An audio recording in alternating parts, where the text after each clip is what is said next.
star. I was born under a wandering star. This video introduces Chapter 1 of The Way of the Shoestring Outdoor Photographer, a book in the True Tales of a Traveller series. This story is set in two very different autonomous regions, Hong Kong and the Isle of Man, in the 1990s and the early 2000s respectively.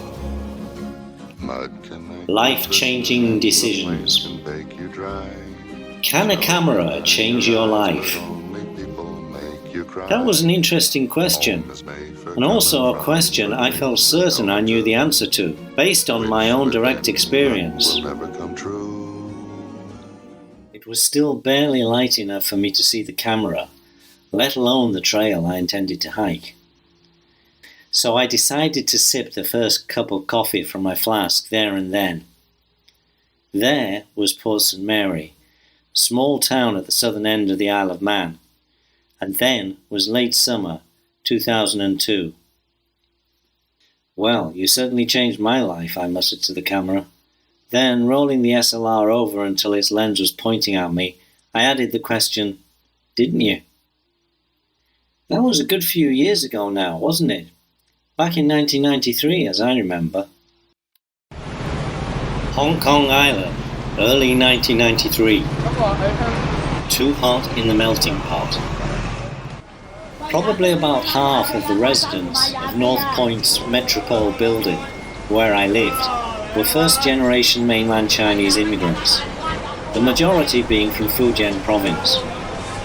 The lingua franca for these people, and those in the neighbourhood with whom they interacted, was Mandarin, not Cantonese, although Fujianese was also a dialect often heard.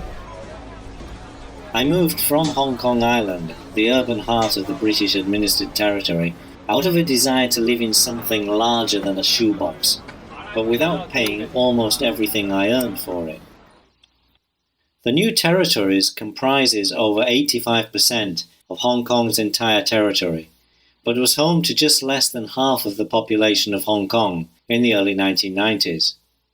In the 1950s, the British colonial government began looking for ways to alleviate the population pressure on urban Hong Kong.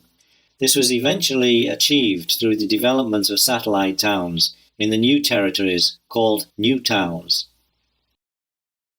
But, unlike most of those who moved from the urban heart of Hong Kong to the new territories, I would be moving directly into a Hakka village.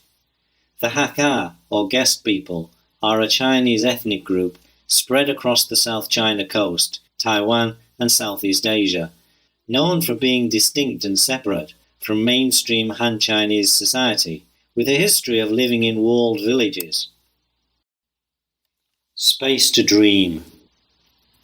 As a space seeker from the urban heart of Hong Kong, I was following a tradition already several decades old. When I first viewed the ramshackle half-wooden, half-concrete construction that was to become my home, accompanied by the landlord's sister who lived in a neighbouring village, I was inwardly thrilled. Images of my soon-to-be-realised new lifestyle flashed into my mind. But when I actually came to move in, things were a little different. The barbarian interloper. The inhabitants of Yunling village turned out to be the least friendly people, bar none, I had ever encountered anywhere in my life. In the several years I lived there, no more than a dozen sentences were spoken to me by any of the adults of that village. Slowly and imperceptibly, my initial enthusiasm for living in this village was transformed into a cheerless determination to stay put, whether my neighbours found my presence uncomfortable or not. I gradually fell into the habit of ignoring not only my neighbours as they ignored me, but also any other local people I encountered in Hong Kong. I not only didn't speak to anyone unless I had to. If I was spoken to by anybody and the question or comment didn't absolutely require a response, I just ignored it completely. One day, while waiting for a bus or minibus from Tai Po to Yunling village, I noticed some cameras for sale in a photography equipment and film developing shop near the bus stop. As I looked at these while waiting for the bus to arrive, my mind was taken back several years to the time of my last SLR, a Praktica EE2. Though I had very little interest in what I saw, I still looked at these several SLR cameras and tried to assess them and their worth in order to kill time as I waited for the bus. The Minolta's range of functions seemed to justify its price as by far the cheapest of the three.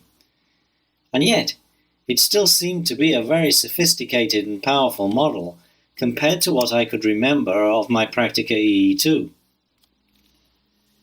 I was struck by the thought that it was about time I bought a new camera if I was to stay up to date in photography. But I immediately chastised myself for having such a thought. So what if I didn't stay up to date? Big deal. I would leave staying up to date to the sheep who felt they had to move in step with everyone else. Apart from that, there was nothing to take photos of in Hong Kong anyway, and I had no overseas travel planned. I felt I had already seen all Hong Kong had to offer photographically years ago, during my first visit to Hong Kong Island's Victoria Peak, with the famous views of the city seen from that location. By coincidence, apparently, a number of payments were made to me over the following 2 days. None of these were windfalls, all were payments for work rendered or shortly to be rendered, yet not all of them were really due. In addition, an English teacher by the name of Ralph unexpectedly called me late one evening, wanting to meet me somewhere in Central the next day, to pay me back a couple of thousand Hong Kong dollars I had lent him over a year previously. Ralph was, like myself, a victim of Taiwan's 1992 purge of foreign workers. He arrived in the territory with very little money, and home was a bunk bed in the Chungking Mansion's backpacker hostel for at least his first few months in Hong Kong. I had passed on a couple of my English classes to him, partly because he needed the work, but mostly because I really couldn't handle my own workload. It was through one of those students that he had obtained my North Point phone number, and through that, my present New Territories phone number. The result of all this was that I couldn't use the excuse of having no ready money available to buy the Minolta. I had more than enough. In fact, I had plenty to spare. New camera, new perspectives. The camera, a Minolta Maxim 7000, though a low-budget model, was the first camera in the world to include both integrated autofocus and motorized film advance, features that would later be adopted by virtually all single-lens reflex cameras. Once sure I knew how to select the settings I wanted, I took a shot of my own open front door from inside the house. Well, that's your first picture of nothing, I told myself. Maybe I'll need to take another 35 pictures of nothing just to be sure I'm using the thing right.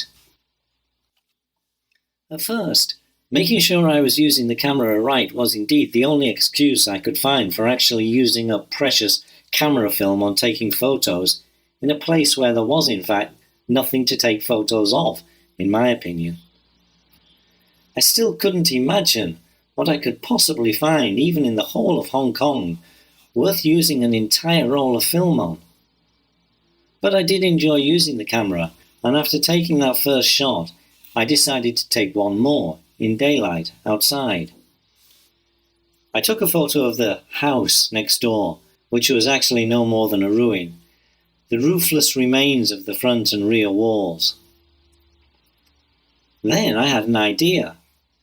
While checking out the area behind my house shortly after moving in, I had noticed a path leading up the hillside directly behind my house. It seemed like a good idea to get a little way above the village and take an aerial shot of it, with my house somewhere in the foreground. I also had to ask myself, how come I hadn't been there until now? I had already been based in Yunling village for nearly 5 months, with the footpath up the hill behind my house clearly visible from the window at the back of my house and only a few meters from it.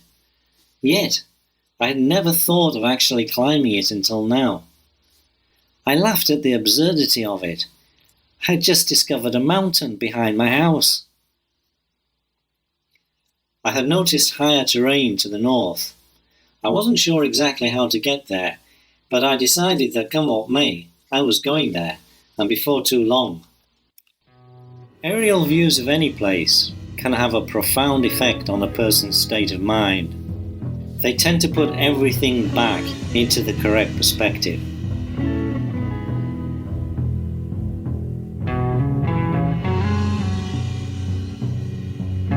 I knew the territory to be made up mostly of hilly terrain. There had to be dozens of footpaths up into the hills, like the one behind my house, I told myself.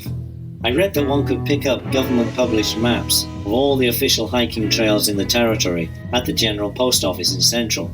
I didn't have any idea which particular trails I wanted to hike, so I just asked for the 5 most popular.